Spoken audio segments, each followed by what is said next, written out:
Situé à 867 km d'Abidjan et 550 km de Yamoussoukro, Odiéné occupe une position stratégique dans la zone frontalière du Mali et de la Guinée, au nord-ouest de la Côte d'Ivoire et à l'est du massif du Denguélé. Initialement occupée par les Sénofos, Odiéné, l'une des rares villes précoloniales du pays, est habitée depuis le XVIIIe siècle par les Diarachouba, premiers Malinqués installés dans la région. Le district du Denguélé couvre une superficie de 20 600 km² avec une population de plus de 436 000 habitants. Tout en préservant son identité, la capitale Odiéné se positionne comme une ville en plein essor tournée vers l'avenir. Chef-lieu de la région du Kabadougou et capitale du district du Denguélé, Odiéné s'imposait déjà comme un important marché et une ville-étape pour les caravanes en provenance de la boucle du Niger, empire du Ghana, du Mali et du Songhai à la recherche d'or et de cola. Cité paisible, aux traditions bien ancrées, aujourd'hui le district du Denguélé conserve cette forte identité historique et offre un riche patrimoine touristique illustré par les monts granitiques, la grotte de Samori Touré, la case de René Caillé à Thiémé et la mosquée de Samatigila.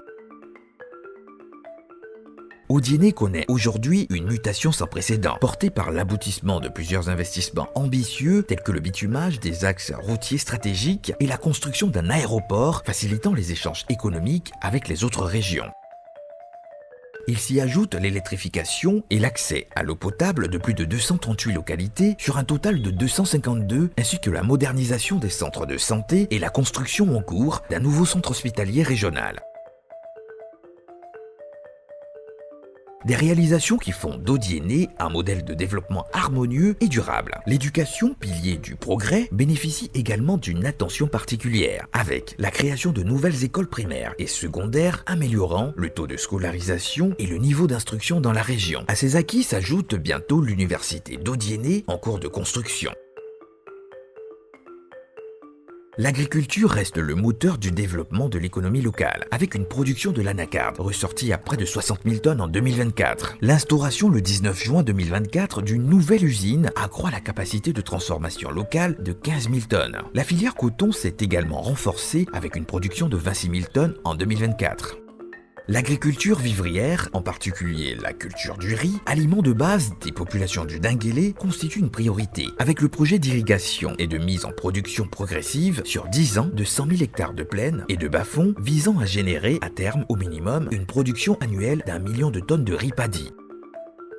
L'agro-industrie et la pêche sur les barrages agro-pastoraux y sont par ailleurs bien développés. Le district possède des ressources minières, notamment l'or, le molybdène, le cobalt, le nickel et le manganèse. Leur exploitation constituera dans un avenir proche une source de revenus et d'emplois, un levier essentiel pour l'amélioration des conditions de vie des populations riveraines.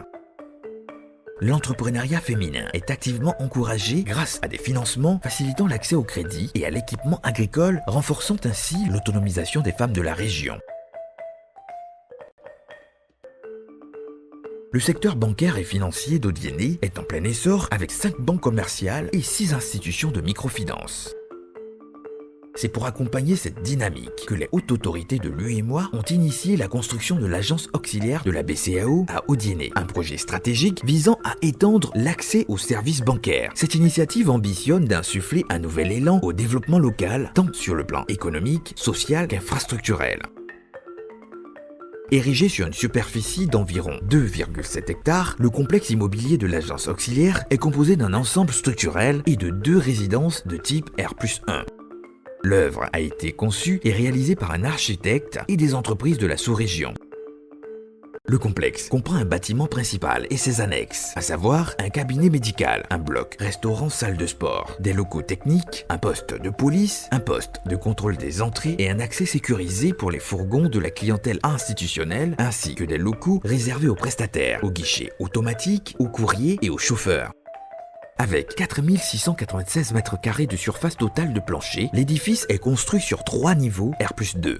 Son architecture imposante s'inspire des traditions malinquées et sénoufos caractérisées par des formes compactes et une volumétrie rectangulaire massive, des façades sobres et des fenêtres verticales étroites. Ce choix architectural, qui allie harmonieusement culture locale et modernisme, a donné naissance à un édifice monolithique et robuste, créant un effet de forteresse qui évoque sécurité, solidité et pérennité. La façade principale se distingue par un jeu de strates horizontales en saillie et en retrait avec une alternance de bandeaux pleins et vitrés. Les motifs géométriques de ce pagne traditionnel emblématique forment un graphisme qui traduit avec élégance l'identité locale dans un design contemporain. Ce joyau architectural bénéficie d'une ventilation naturelle optimisée grâce à son orientation étudiée pour limiter l'ensoleillement, l'intégration judicieuse de brise-soleil et d'un patio. Outre ses baies à double vitrage, l'édifice est doté d'un équipement innovant à haute efficacité énergétique et d'une centrale solaire à injection directe dans le respect des normes environnementales. L'infrastructure offre au personnel un cadre de travail favorisant le bien-être et la performance et à la clientèle institutionnelle un environnement sécurisé. L'ouverture de l'agence auxiliaire de la BCAO à Odienné s'inscrit dans une dynamique de développement durable et inclusif qui marque ainsi une étape clé dans l'évolution du nord-ouest ivoirien. Plus qu'une infrastructure bancaire, elle constitue un véritable moteur de croissance et un levier pour la transformation économique de la région.